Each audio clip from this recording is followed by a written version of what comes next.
ہوتی ہے اور اس شخص سے پوچھا جائے کہ بتاؤ تمہیں سب سے زیادہ ضرورت کس چیز کی ہے، ایک طرف اس کے پاس دولت رکھ دیں تو وہ اس شخص کا جواب یہ ہوگا کہ میری دلی تمنا یہ ہے کہ میری دوسری جان واپس آ جائے۔ تو آپ ایک آیت کا اندازہ لگائیں محترم سامعین و حاضرین، تو یہ اللہ کی بڑی نعمتیں ہیں۔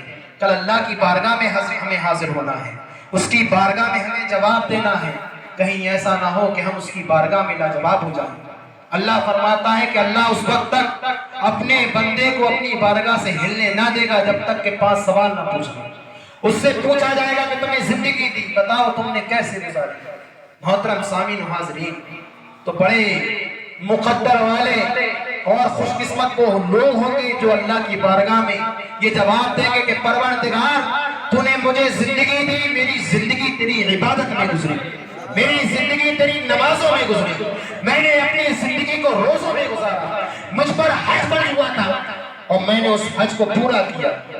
محترم سامعین و حاضرین، اور نامراد اور بڑے بے قسمت ہوں گے وہ لوگ کہ جن کا جواب اللہ کی بارگاہ میں ہی ہوگا کہ پروردگار مایوسی ہے، بڑے افسوس کے ساتھ یہ کہنا پڑ رہا ہے کہ ہم دنیا میں رہ کر تیری عبادت نہ کر سکے۔ اللہ کی بارگاہ سے ندا دی جائے گی، اللہ کی بارگاہ سے فرمان جاری ہوگا کہ اس بندے کو لے جاؤ اور جہنم کے سپرد کر دیا جائے۔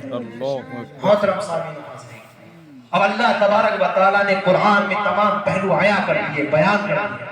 ہم حضور غوث اعظم رضی اللہ عنہ کی محفل میں حاضر ہیں، ہم نے 11ویں شریف منائی، حضور سیدنا غوث اعظم کی منقبتیں بھی پڑھی، ان کی محفلوں میں حاضر ہوئے۔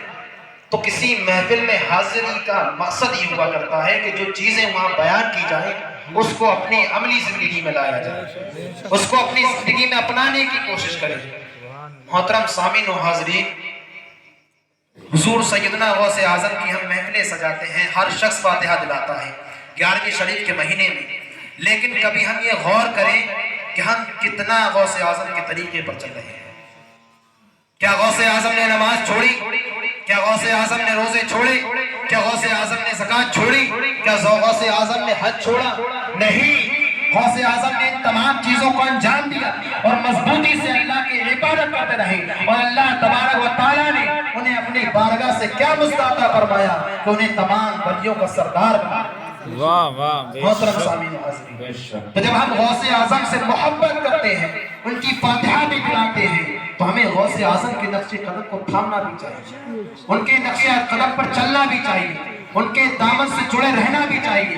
محترم سامعین و حاضرین، وہی محبت کامیاب ہوا کرتی ہے جس محبت جس سے محبت کی جاتی ہے اس کے کاموں کو تھاما جاتا ہے، ان کی عملی زندگی کو اپنی عملی زندگی میں لایا جاتا ہے۔ محترم سامعین و حاضرین، صرف نعرے بازی تک اپنی محبت ہم منحصر نہ رکھیں۔ آپ صحابہ کی محبت دیکھیں، کس انداز کی محبت تھی، انہوں نے نبی کریم کی محبت کی خاطر اپنی گردنوں کو کٹا دیا، ان کے بچے شہید ہو گئے، ان کی عورتیں بیوہ ہو گئی، ان کا کوئی پرسان حال نہ تھا۔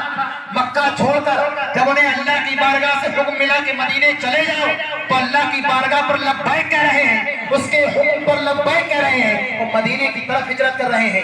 ہجرت کرنا ایک بڑا مشکل کام تھا۔ ہجرت کرنا ایسا ہے جیسے ابھی ہم سے کہہ دیا جائے کہ اپنے گھر بار کو چھوڑ کر ایک انجان جگہ پر چلے جاؤ جہاں کوئی پرسان حال نہیں ہے۔ تو ہجرت کرنا ایسا ہی تھا۔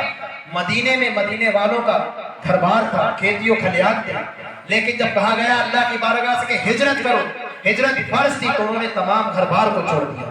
تو یہ محبت ہوا کرتی ہے جو صحابہ نے دکھائی، اپنی عورتوں کو بیوہ کیا، بچوں کو یتیم کیا، انہوں نے اپنے سروں کے نذرانے پیش کیے۔ لیکن آج ہم سے یہ نہ کہا جا رہا ہے کہ اپنی عورتوں کو بیوہ کر دو، بلکہ صرف اتنا حکم دیا گیا کہ ہم نے اور تمہارے لیے اپنی گردنوں کو تو کٹا دیا ہے، اور جو دین مصطفیٰ تک پہنچا ہے اس کو مضبوطی سے تھامے رہنا، یہی تمہارے لیے فتح و کامرانی کی دلیل ہے۔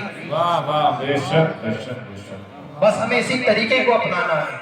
اگر اس طریقے کو اپنا لیا تو یہی ہمارے کام آنے والا ہے اور یہی ہمیں نجات دینے والا ہے، اور اس طریقے کو چھوڑ دیا تو ذلت و رسوائی ہمارا مقدر بن کر رہ جائے گی۔ اور آپ دیکھ رہے ہیں کہ جب سے ہم نے اطاعت رسول، پیروی رسول چھوڑی ہے، اس وقت سے کس طریقے سے ہماری جماعت ذلت و رسوا ہو رہی ہے۔ اللہ تبارک و تعالیٰ کی بارگاہ میں دعا ہے کہ مولا کریم ہمیں نبی کریم صلی اللہ علیہ وسلم کے نقش قدم پر چلنے کی توفیق عطا فرمائے، حضور غوث اعظم رضی اللہ عنہ کے نقش قدم پر چلنے کی توفیق عطا فرمائے، آمین۔